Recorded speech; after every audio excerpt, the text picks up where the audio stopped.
Summary of How to Be the Love You Seek, Break Cycles, Find Peace, and Heal Your Relationships, written by Nicole LePera.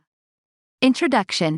In this insightful book, the author, drawing on a decade of experience as a clinical psychologist, delves into the complexities of relationships and the common struggles that individuals face in their quest for connection. The opening words acknowledge that readers are likely seeking guidance due to stress in various relationships, whether with a romantic partner, family member, friend, or colleague. The author empathizes with the desire for quick changes and the uncertainties some may feel about the worthiness of investing effort into specific relationships. The narrative introduces a recurring pattern observed by the author in their therapeutic practice: the tendency for individuals to seek external change, expecting others to adapt to meet their needs.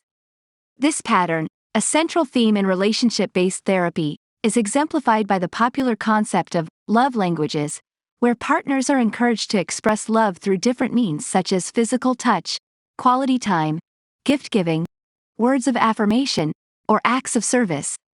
Despite the widespread adoption of such strategies, the author argues that the common approach of expecting external changes often leads to unintended consequences. Attempting to change others, according to the author, is a flawed strategy, as people cannot fundamentally alter their ingrained relational patterns. Instead, seeking external change tends to increase tension, causing reactivity, discontent, and perpetuating conflict or disconnection. The author asserts that this approach may result in a lifetime of resentment and contempt. The narrative then shifts to the author's personal journey, recounting their experiences as a clinical psychologist struggling to form lasting connections. Despite possessing therapeutic tools, the author found dissatisfaction in relationships, feeling a constant sense of loneliness even in the company of others. The turning point in their understanding came during a Christmas celebration with their partner, Sarah. Despite a thoughtful and romantic gesture, the author felt an inexplicable disconnection, prompting self-reflection. The author recognizes a pattern in their relationships: the expectation that others should change to meet their needs.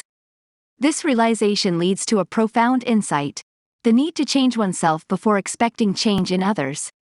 The author acknowledges the difficulty of this internal shift but emphasizes its transformative potential. The narrative becomes more introspective as the author reflects on their own struggles to create meaningful connections. They share a poignant moment when they received a thoughtful gift from Sarah, an invitation to a Cirque du Soleil show, the author's favorite. Despite this romantic gesture, the anticipated connection did not materialize, and the author felt increasingly isolated. This prompts the author to question whether they are unknowingly contributing to their own unhappiness. The turning point in the author's journey involves recognizing the impact of childhood experiences on their emotional well-being.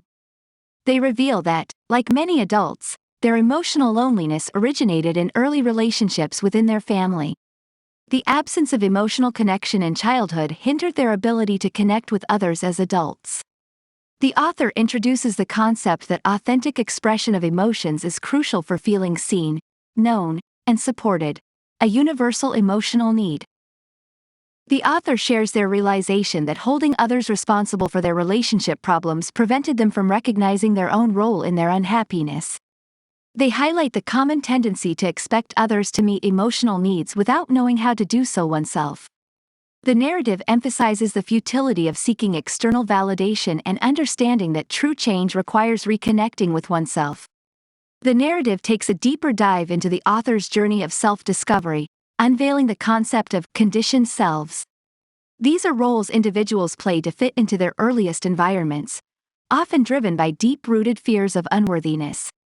The author argues that playing these roles disconnects individuals from their unique essence, leaving them feeling undervalued in relationships.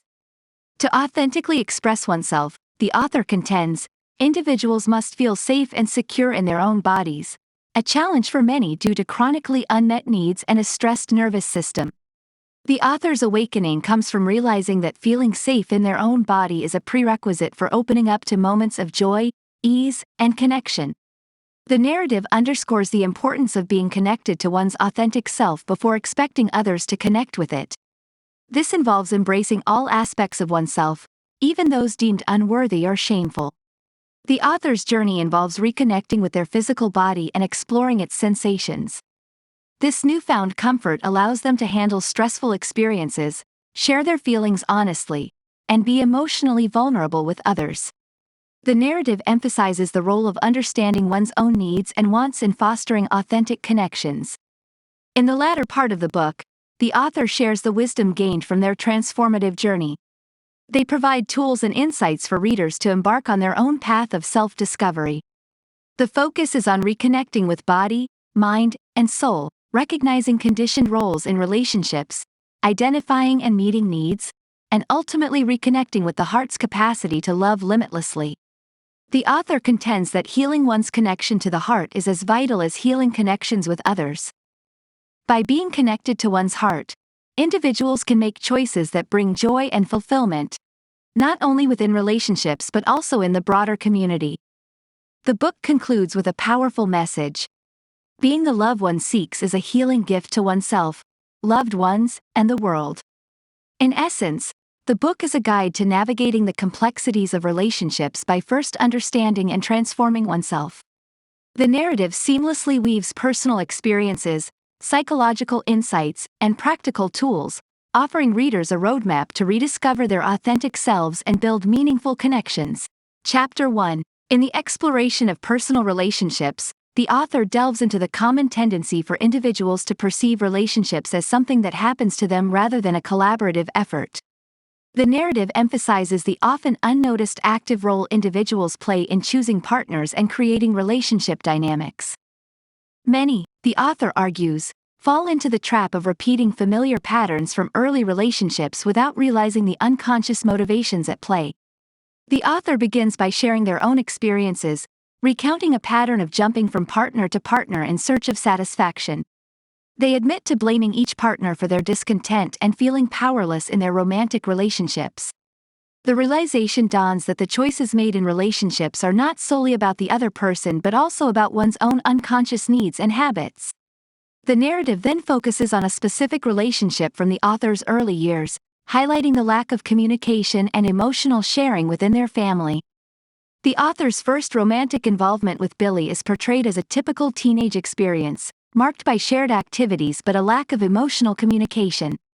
The reluctance to discuss feelings becomes a recurring theme in subsequent relationships, stemming from a family culture where emotions were only shared in times of distress. The breakup with Billy is a pivotal moment, and the author is shocked by Billy's description of them as emotionally unavailable. This revelation becomes clearer later in life when the author discovers their attraction to women and recognizes the emotional distance in their relationships. The subsequent relationships with Katie, Sophia, and Sarah follow a pattern of seeking proximity and similarity but avoiding deep emotional connection. The author reflects on Sophia's behavior, mirroring patterns from her own upbringing, and how they justified it by attributing it to Sophia's childhood wounds.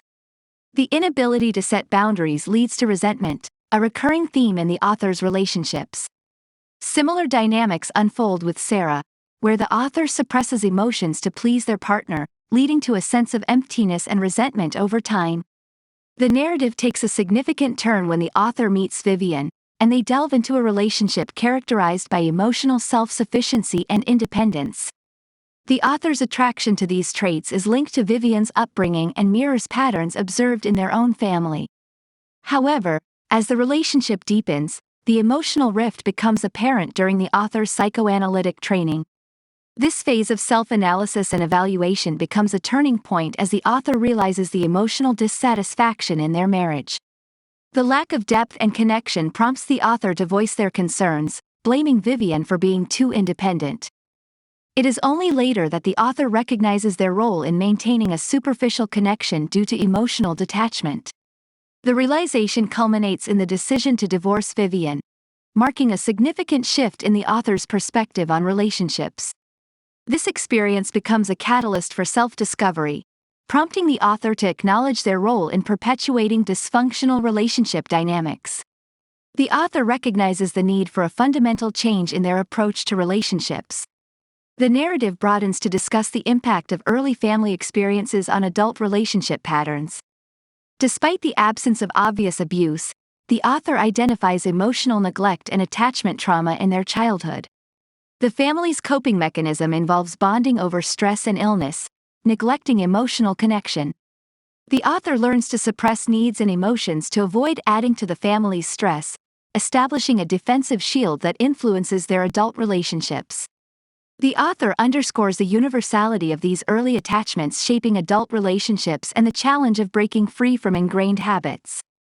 They emphasize the importance of recognizing one's conditioning and creating new, healthier habits. The text becomes a call to action for individuals to witness their own behaviors, accept their role in relationship dynamics, and empower themselves to change. The narrative concludes with the author's personal journey towards self-awareness and transformation. They highlight the need to honor one's needs and desires, set boundaries, and be patient and compassionate with oneself. The text serves as a testament to the possibility of change and growth in relationships through conscious self-reflection and proactive efforts to break free from the constraints of ingrained habits.